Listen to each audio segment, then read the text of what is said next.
Hola, nosotros somos del Tecnológico de Estudios Superiores de Ecatepec, de Ingeniería Mecatrónica, y hablaremos del análisis de fluidos. En este caso, nuestro fluido es el crudo. Somos el equipo 3, que está conformado por Corona Javier Ariel Alejandro, Cortés Carrillo Claudia Isela, López Rodríguez Jocelyn Fernanda, Paniagua García Miguel Alexis y Ramírez Mata Alejandro. Buenos días, es el equipo número 3 para la materia de análisis de fluidos. Mi presentación es en base a tuberías no concéntricas, tuberías normales, y vamos a empezar con la presentación. Para empezar con el tema de tuberías no concéntricas, veremos lo que es el uso de estas en nuestro fluido, aplicándolo a nuestro fluido. Dice que el concepto básico es un sistema de tuberías, es un conjunto de tubos, conductos cerrados destinados al transporte de fluidos. Como pueden ver en la imagen, es una industria que se dedica a la transportación de un tipo de fluido en especial, el cual es el petróleo. Como podrán ver en esta diapositiva, nosotros representamos la industria petrolera hace algunos años. En la imagen se puede ver lo que estamos representando, como puede ser el equipamiento, los accesorios, válvulas, estructuras y su local como está formado. Ya vemos que no tiene un techo, le llaman a cielo abierto. También se puede notar el proceso que lleva todo este tipo de tuberías. Esta es una imagen de 1985.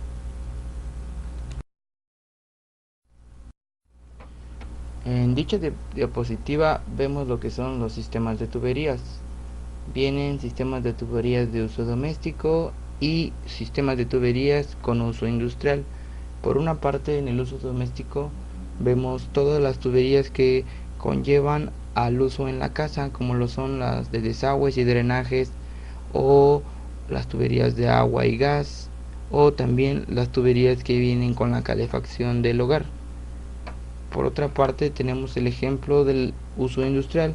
En el uso industrial está las tuberías con energía, las tuberías que conllevan petroquímica y las que solamente son utilizadas para transporte. En dicha imagen tenemos tuberías relacionadas al uso industrial.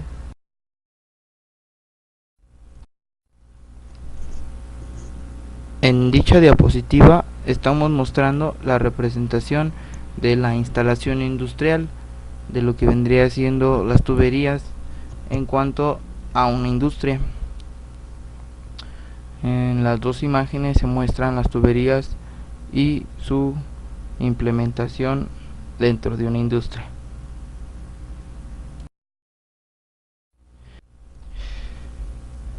En dicha diapositiva nos muestra el régimen de flujo. El régimen de flujo en una tubería lo manejamos como laminar o turbulento. En dicha imagen vemos el flujo laminar, que es un flujo ordenado. Por otra parte, el flujo turbulento es un flujo desordenado. En la parte derecha de la diapositiva vemos lo que son los regímenes para Reynolds, que viene siendo la fórmula con la cual nosotros podemos calcular un flujo, si es laminar, si es turbulento o si es transitorio. En dicha diapositiva se habla de la representación de accesorios para tuberías en la industria, las cuales son las uniones T. Se representan a la cañería, no hay expresión para este accesorio, es similar a la representación con codos o válvulas directas sin necesidad de tener alguna compuerta que abra o que cierra. Están en el ejemplo según vista horizontal.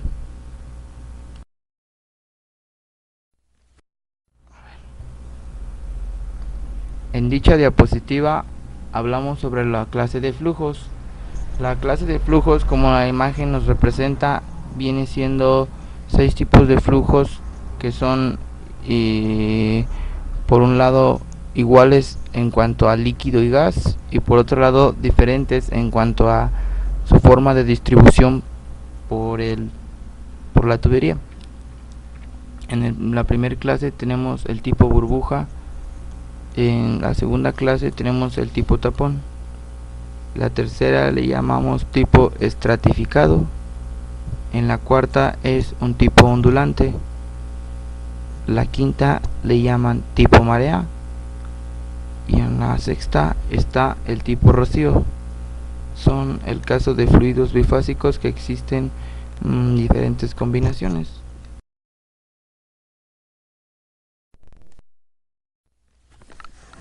A continuación, se hará un análisis del esquema para tubos normales. Se tiene a continuación la primera fórmula: entrada menos salida igual a área. Se divide en entrada menos salida viscosa más entrada menos salida convectiva más F, que es fuerza. Todo esto igual al área. Sustituyendo valores de entradas y salidas viscosa y convectivas y las fuerzas. A continuación se muestran los valores de la entrada viscosa en el segundo punto de la salida viscosa, así como en el tercero y en el cuarto la entrada convectiva, la salida convectiva y por último en color verde nuestra fuerza de gravedad.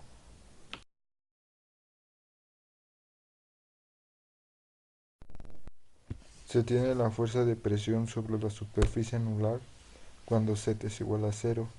Este es igual a 2 pi por R por delta R, todo multiplicado por la presión inicial. Y se tiene en segundo la fuerza de presión sobre la superficie anular cuando Z es igual a L. Esto es igual a 2 pi R por delta R, todo esto multiplicando a la presión L.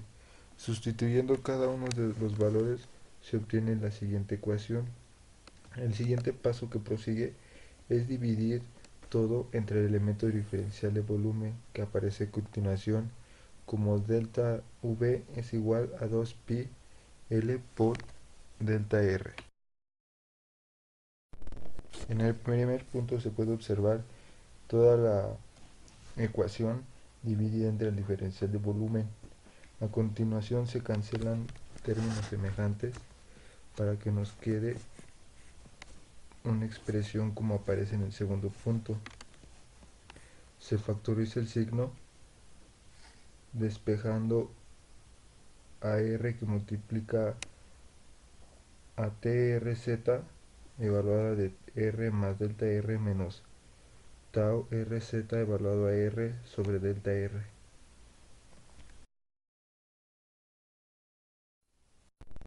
Entonces, si P garigoleada es igual a la presión menos la presión por la gravedad en Z, y en primer caso tenemos cuando Z es igual a 0, tenemos que la pi garigoleada 0 es igual a la presión 0 menos la presión gravedad multiplicado por 0. Esto es igual a que pi garigoleada 0 es igual a la presión 0.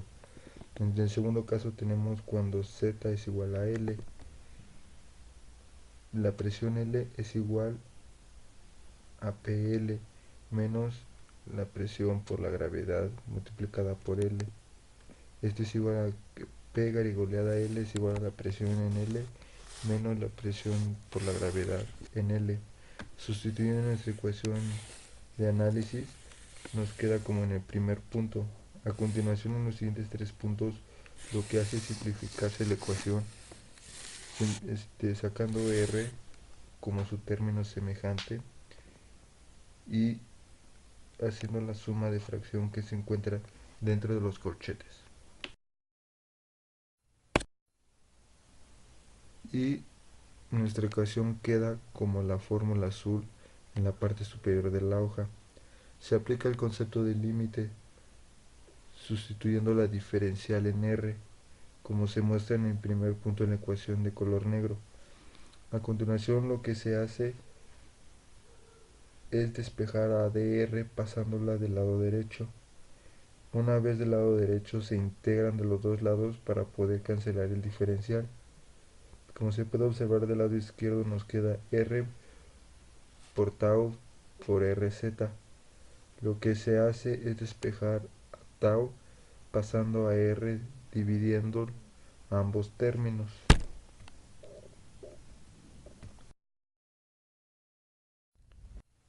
Aplicamos a continuación la primera condición, donde tau es igual a 0 y r es igual a 0. Como podemos observar, al momento de sustituir r en la ecuación, la parte donde se encuentran las p garigoleadas se hace 0. Por lo tanto, la constante 1 es igual a 0, ya que radio por tau se hace 0. Ya una vez obteniendo el valor de la condición 1, se sustituye este en la fórmula general obtenida, quedándonos que r multiplica tau por xz, que es igual a p garigoleada inicial menos la p garigoleada en L, todo sobre 2L que multiplica a R. El siguiente paso es hacer uso de la ley de Newton de par de fluidos, como se muestra a continuación en color verde. Se sustituye la ley de Newton en una ecuación de cantidad de movimiento, la ecuación que habíamos obtenido en azul, quedándonos de la siguiente manera, como aparece en el primer punto. En el segundo punto lo que se encarga es de despejar a μ, quedando así solo de un lado el diferencial de volumen en z.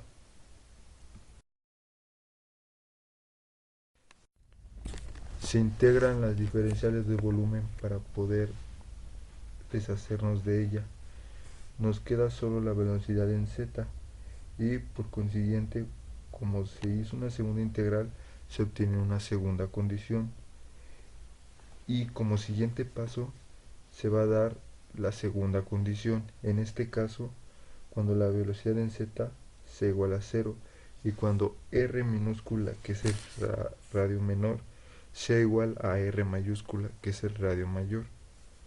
Esto queda de la siguiente manera, que 0 es igual a p garigoleada 0 menos p garigoleada L sobre 4 μ por L, todo multiplicando a r cuadrada más C2. Se hace el despeje de C2 como se muestra a continuación y ese es lo que equivale a C2. A continuación, ese C2 que nos dio como resultado del despegue se sustituye en la ecuación de velocidad en z, quedándonos de la siguiente manera como se muestra después del resultado de la condición. Se hacen unos despejes para que al final nos quede la fórmula de calcular la velocidad en z, que es igual a p garigoleada ct menos p garigoleada L sobre 4 μ L por R mayúscula cuadrada por 1 sobre R minúscula, que está sobre R mayúscula al cuadrado. A continuación se saca la velocidad máxima cuando R minúscula es igual a 0 y cuando lambda por R es igual a 0, obteniéndose así la siguiente manera, sustituyendo cada uno de los valores en la ecuación obtenida previamente. Como podemos ver, una parte de la ecuación se va a hacer 0 y nos queda de la siguiente manera, que velocidad máxima es igual a p garigoleada 0 menos p garigoleada L sobre 4 μ L por R cuadrada. Y a continuación se hace el cálculo para el flujo volumétrico. En color verde aparece nuestra ecuación general.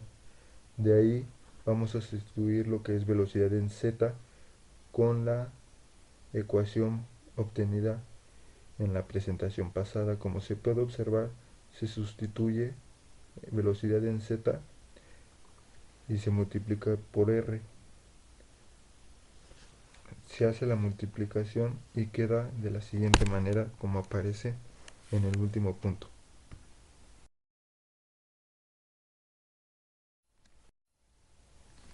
En los siguientes 5 puntos en color negro se hace el procedimiento donde se integra por primera vez, en el segundo se evalúa, en el tercer punto se integra la segunda integración, En el cuarto punto se evalúa y en el quinto nos queda la ecuación, pero sin simplificar. En la ecuación azul podemos ver ya la ecuación completa, que es igual a que el flujo volumétrico es igual a P goleada 0 menos P goleada L sobre 8 mu L, que multiplica a radio mayor a la cuarta potencia por pi. Obtendremos la velocidad media. Para obtener la velocidad media utilizaremos la siguiente fórmula en color azul y empezaremos por resolver la integral del numerador, sustituyendo Vz por el valor ya obtenido previamente, y al igual que en el flujo volumétrico se hará primero una parte de la integración y en segundo lugar se hará la segunda integración, sustituyendo los valores respectivamente, así hasta obtener la velocidad media como aparece hasta el final en color azul. Velocidad media es igual a P goleada 0 menos P goleada L sobre 8 mu L, que multiplica a R cuadrada. A continuación, por último paso, calcularemos la fuerza de líquidos. Para obtener la fuerza del fluido se suman todas las fuerzas que actúan sobre este. Para ello haremos uso de la siguiente fórmula en color verde, y de la igual forma sustituiremos TRZ por el valor de la fórmula. Se evaluará R minúscula a R mayúscula y se multiplicará por R. Y igual que en el flujo y en la velocidad media, se hará paso a paso cada integración. Hasta esta presentación se muestra cómo se va a empezar a hacer la segunda integración. Y en la siguiente presentación mostraremos cómo se evalúa ya la segunda integración. Nombre Se evalúan las condiciones de 0 a L. El primer valor en 0 se cancela, todo el valor se hace 0 y solo nos queda el valor de L. Como vemos, tenemos una L multiplicando y una L dividiendo. Se hacen 1. Nos queda que fuerza es igual a pi por R mayor al cuadrado por P goleada 0 menos P goleada L. Y a esto, si P goleada 0 es igual a P0 y si PL es igual a PL menos PGL, se obtiene que la fuerza es igual a pi R cuadrada por P0 menos pi R cuadrada por PL más pi R cuadrada PGL. Todas estas son las fuerzas que actúan sobre el fluido. Y por último simplificamos la ecuación. Como se muestra en color azul, la fuerza es igual a pi R cuadrada por P0 menos PL más pi R cuadrada por la presión, por la gravedad y por la longitud. De esta forma calculamos la fuerza. es Jocelyn Fernanda López Rodríguez y yo les hablaré sobre los intercambiadores de calor. Un intercambiador de calor es un radiador diseñado para transferir calor entre dos fluidos o entre la superficie de un sólido y un fluido en movimiento. La clasificación más común de los intercambiadores es atendido al grado de contacto entre los fluidos. Así se distinguen los siguientes tipos: intercambiadores de contacto directo, intercambiadores de contacto indirecto, intercambiadores alternativos, intercambiadores de superficie, intercambiadores de placas, intercambiadores de tubos, intercambiadores de flujos cruzados, intercambiadores de flujos paralelos, intercambiadores en equicorriente, intercambiadores de contracorriente. Ahora les hablaré sobre los cálculos de intercambiadores de calor. Bien, el intercambiador de calor se puede apreciar el intercambio en equicorriente o en contracorriente. Es el conocido como de tubo en tubo o de tubos concéntricos. Consiste en un tubo dentro de otro tubo de mayor diámetro y todo ello con una longitud L. Sin embargo, con este tipo de intercambiador con potencias no demasiado grandes, se requiere una gran longitud para obtener la superficie de intercambio necesaria. Sin duda, el intercambiador más utilizado ha servido de referencia en la teoría de intercambiadores. Es el intercambiador multitubular o de carcasa y tubos. En los intercambiadores de calor se dan dos tipos de cálculo, el de diseño y el de la comprobación. Los cálculos de comprobación se realizan cuando se tiene el intercambiador o se conoce su superficie de intercambio, pero es necesario hallar la cantidad de calor transmitido o las temperaturas lineales de los fluidos de trabajo. El cálculo para diseño de intercambiadores se describe a continuación y consiste en hallar las soluciones simultáneas de las ecuaciones del balance de calor y transmisión de calor para determinar las dimensiones y formato del aparato. En un intercambiador, las temperaturas de los fluidos se van modificando a medida que recorren la longitud L del aparato, por lo que en cada punto existe un coeficiente de película distinto y por tanto un coeficiente global de transmisión distinto.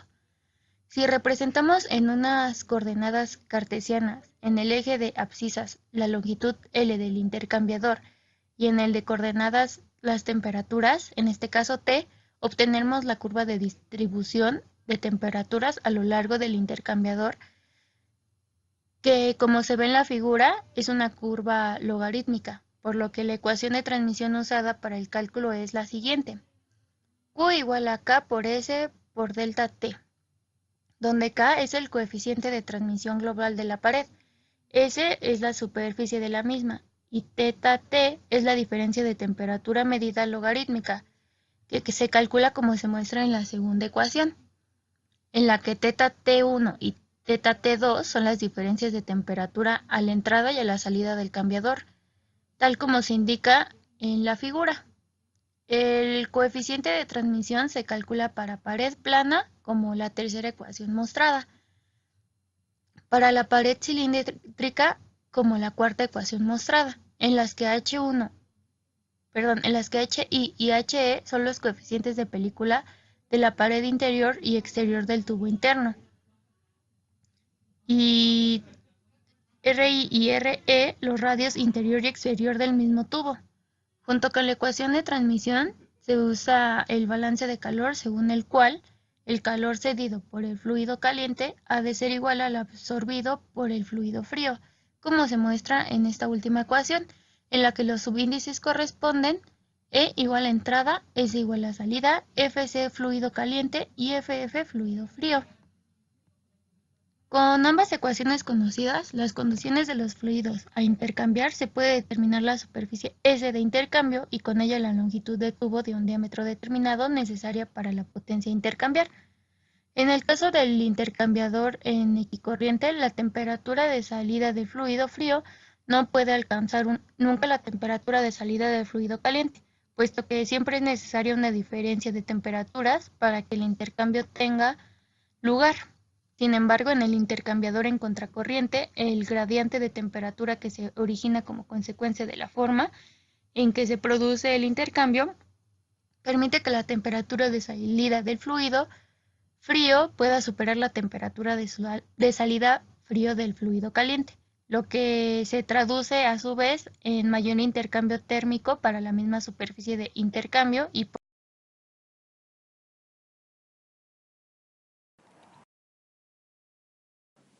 Buenas tardes, mi nombre es Miguel Alexis y ahora les expondré del flujo a través de un tubo circular concéntrico.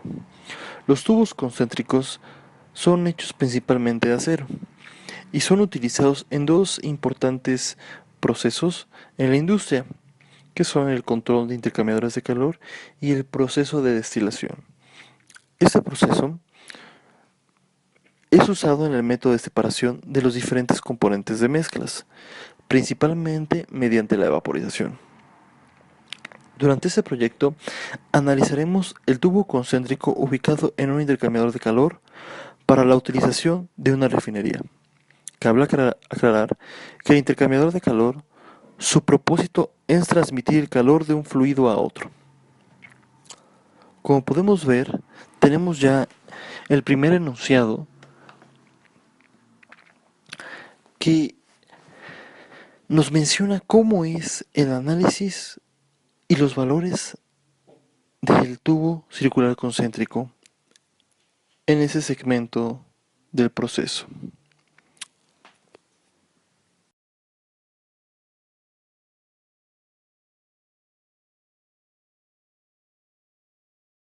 Teniendo ya los valores del tubo concéntrico, vamos a demostrar a partir de un esquema las siguientes ecuaciones.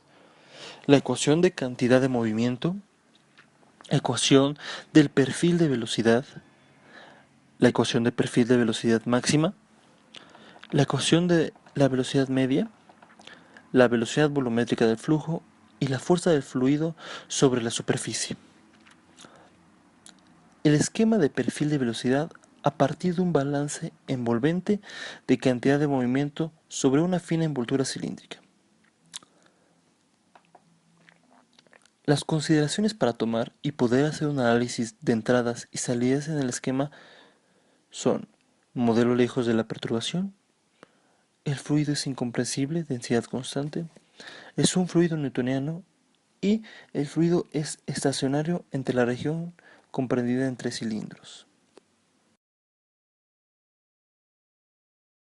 Muy bien, ahora, como podemos ver, tenemos el esquema de un tubo concéntrico con sus diferentes componentes. Podemos ver los diámetros que están expresados con letras R,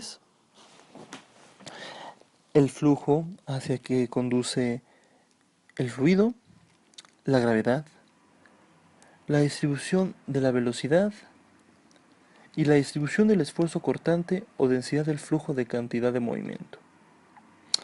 Tenemos los radios del centro al tubo exterior y del centro al tubo interior.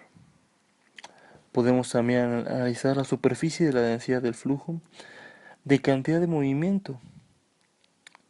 Todo eso lo podemos ver expresado en este esquema.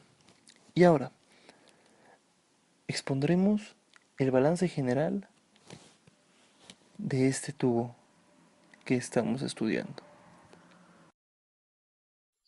Buenas tardes, soy Claudia Cortés y les voy a explicar cómo es que llegamos a las ecuaciones para hacer los perfiles de velocidades de flujo a través de un tubo circular concéntrico a partir de nuestro esquema. Bueno, para empezar vamos a explicar el esquema. Tenemos que aquí tenemos un tubo circular concéntrico en donde vemos que el tubo exterior tiene un radio R mayúscula y el tubo interior tiene un radio KR. No tenemos una literal para el radio del tubo interior, solo tenemos una constante de proporcionalidad respecto del radio mayor. También vemos que lambda R va a ser una constante que es cuando la distribución de velocidad es máxima y nuestro esfuerzo cortante es cero, como lo muestra aquí en el esquema. También vemos que nuestro sistema de coordenadas está basado en R y en Z. Sobre el eje R minúscula corre pues los radios del tubo, los diferentes radios del tubo, y en el eje Z corre el flujo y la gravedad hacia abajo, sobre el eje, pero hacia abajo. Igualmente la distribución de velocidad corre de Z, corre sobre Z. También otra cosa, aquí como para dar énfasis en la distribución de velocidad, cuando es cero, vemos que el radio es KR y también cuando tenemos velocidad cero está en el radio R mayúscula. Pues como ya les había dicho, la velocidad máxima se encuentra a la altura de lambda R con un esfuerzo cortante cero. El esfuerzo cortante positivo va a ser en de lambda R hasta R mayúscula, y el esfuerzo, un esfuerzo cortante negativo, va a ser de KR hasta lambda R. Dicho esto, vamos a hacer el análisis del esquema, que son las entradas menos las salidas igual a la acumulación, haciendo un poco el análisis más específico. Vamos a decir que las entradas menos las salidas viscosas, más las entradas menos las salidas convectivas, más las fuerzas que actúan sobre el tubo, nuestro sistema de tubo circular concéntrico, van a ser iguales a las acumulaciones. Ahora les voy a presentar los valores para las entradas y las salidas. Aquí tenemos la entrada menos la salida viscosa, que está evaluada sobre R. Y la salida viscosa está evaluada sobre R más incremento de R. La entrada convectiva va a estar evaluada en Z igual a 0. Y la salida convectiva va a estar dada en Z igual a R. Las fuerzas que actúan sobre el fluido son la fuerza de gravedad, la fuerza de presión sobre la superficie anular, pues cuando Z es igual a 0, y cuando Z y la presión sobre la superficie anular cuando Z es igual a R. Vamos a sustituir todas estas fórmulas sobre nuestra ecuación del análisis de nuestro esquema y nos da como resultado esta ecuación. Ahora tenemos que el incremento, la diferencial de volumen, va a ser esta que tenemos aquí. Y vamos a dividir nuestra ecuación anterior entre el elemento diferencial de volumen, que sería este paso de aquí. Ahora tenemos, ya tenemos dividida nuestra ecuación, tenemos como resultado esta otra de aquí. Y vamos ahora a eliminar términos semejantes. Esto lo vamos a hacer evaluando BZ en Z. Y tenemos que BZ igual a 0 es igual a BZ igual en L. Entonces todo esto es un término semejante y los vamos a eliminar y vamos a tener como resultado esta ecuación.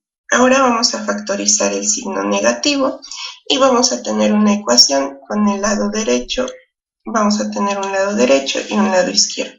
Vamos a ir evaluando cada uno de ellos por aparte.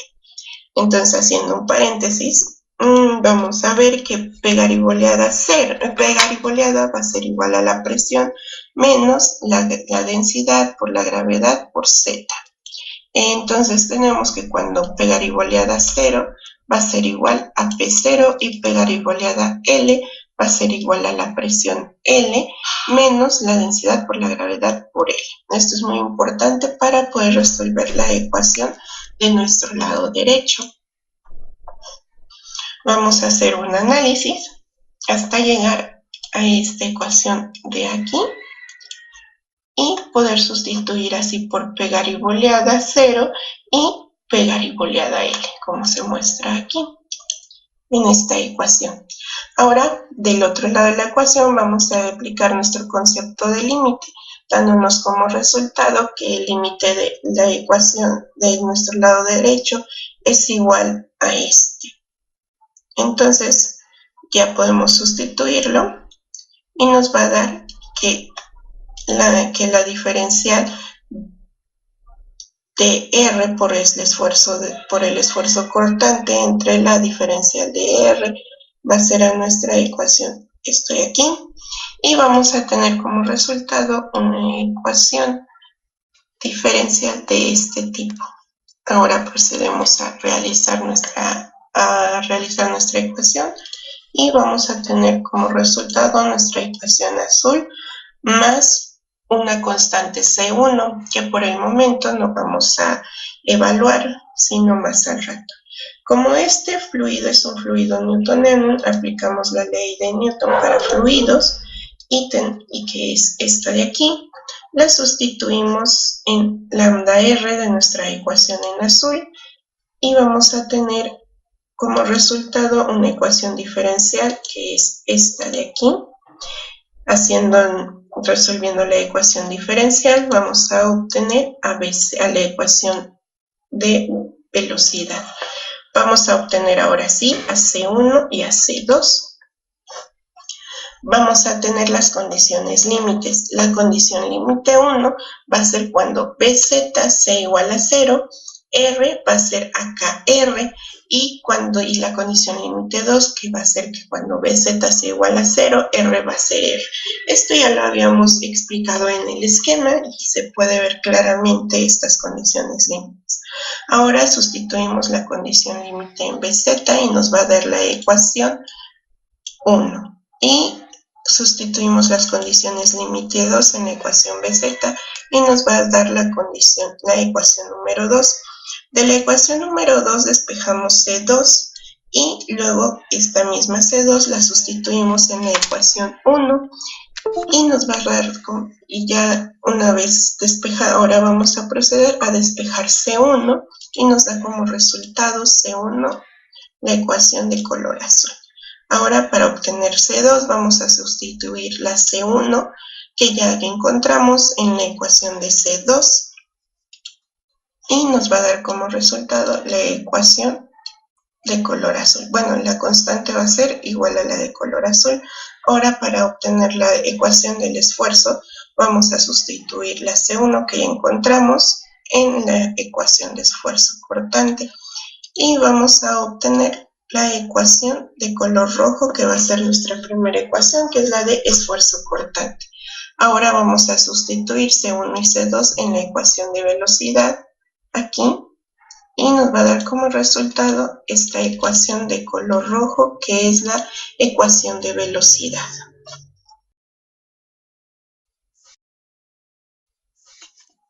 Ahora vamos a obtener la velocidad máxima. La velocidad máxima habíamos quedado en el esquema que es cuando el esfuerzo es igual a 0 y R es igual a lambda R. Entonces vamos a sustituir estos valores en nuestra ecuación de velocidad máxima. Aquí se muestra toda el álgebra que se hizo para llegar a nuestra ecuación de velocidad máxima, que es esta. Ahora vamos a obtener la velocidad media con la siguiente fórmula, que es esta de aquí, y vamos a hacerlo en dos partes, primero el numerador y luego el denominador. Vamos a empezar a resolver el numerador, que es una ecuación, solamente vamos a integrar sobre respecto de la diferencial de R, y luego vamos a integrar respecto a la diferencial de teta. Bueno, aquí sustituimos la ecuación BR de velocidad, perdón, en nuestra ecuación, en nuestra integral, la separamos, nos damos cuenta que la podemos hacer en tres partes, solamente que aquí tenemos un R logaritmo de R entre R mayúscula. Aquí podemos ver en una pequeña nota cómo se hace esta integral, que no es tan común, por así decirlo. Y ahora que ya tenemos cómo hacer esta integral, vamos a proceder a resolverla y nos queda de esta manera. Las otras integrales pues son bastante sencillas. Las acomodamos y tenemos esta ecuación. Ya tenemos nuestra primera integral, ahora vamos a hacer la segunda integral. Aquí nos fijamos que ya estamos haciendo la segunda integral. Vemos que todo lo que está entre los corchetes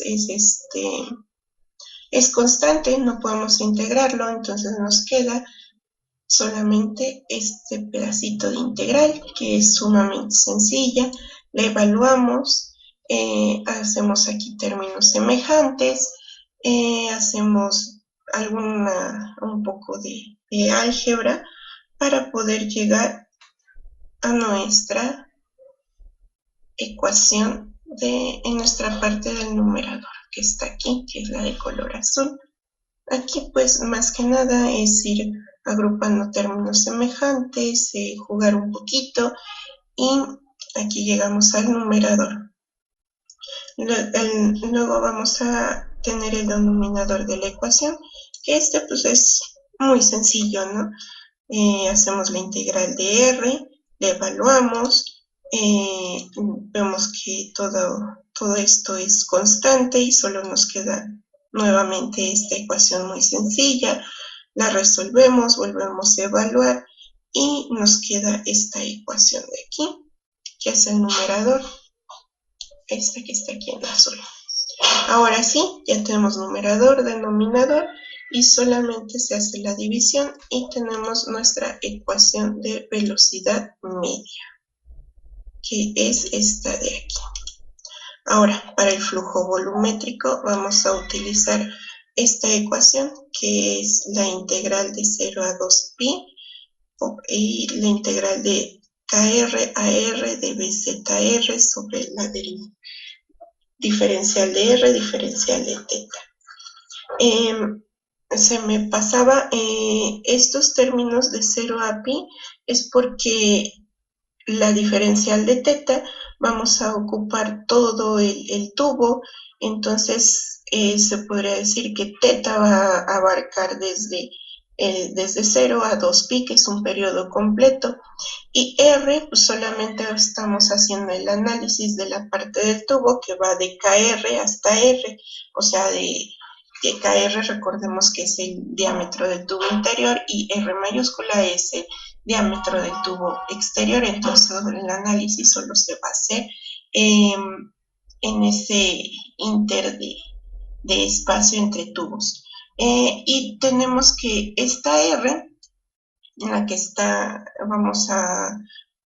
porque como son coordenadas cilíndricas, para hacer más fácil el análisis, pues en las coordenadas cilíndricas siempre se pone una R. Entonces es de ahí que sale todas estas condiciones, todas estas ecuaciones a partir de las ecuaciones de flujo laminar, solamente que estas ecuaciones están en coordenadas cilíndricas. Bueno, y como nos damos cuenta, el flujo volumétrico solo es el numerador de BZ, por lo tanto, pues ya lo tenemos calculado. Ahora vamos a obtener las fuerzas que actúan sobre el fluido, que no es más que la suma de todas las fuerzas que actúan sobre este, que las vamos a poner con esta fórmula que tenemos aquí. Sustituyendo la fórmula, primero evaluamos esto que es lambda R, sustituimos el esfuerzo RZ por este que está aquí, y tenemos que primero vamos a sustituir el esfuerzo en Z y lo vamos a evaluar en R mayúscula, y luego vamos a sustituir el esfuerzo en RKR. Bueno, aquí ya lo sustituimos, igual volvemos a acomodar términos, buscamos términos semejantes, aquí volvemos a separar la ecuación, volvemos a juntar términos semejantes y tenemos como resultado la ecuación de fuerza. Bueno, pues es la pequeña explicación de cómo llegar